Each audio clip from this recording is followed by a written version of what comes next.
Buongiorno, buonasera. Altro video a immagini fisse riguardo un posto bellissimo. Stavolta voglio parlarvi di un borgo bellissimo, Arquà, in provincia di Padova, nei Colli Euganei. Il paesino dove Petrarca, a cui avevo dedicato un video, visse negli ultimi anni della sua vita.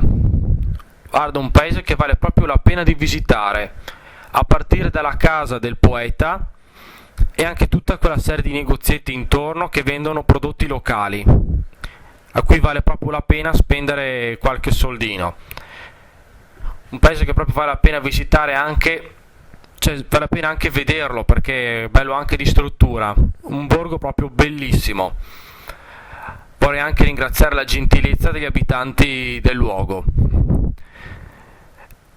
E con questo vi saluto e arrivederci al prossimo video.